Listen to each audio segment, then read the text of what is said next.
ويسألونك عن الجبال فقل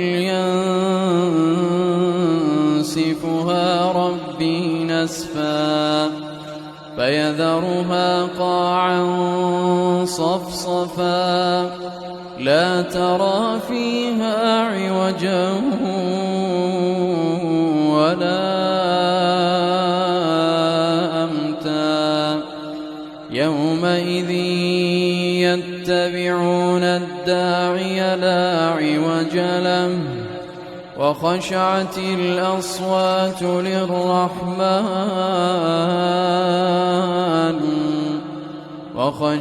الأصوات للرحمن فلا تسمع إلا همسا.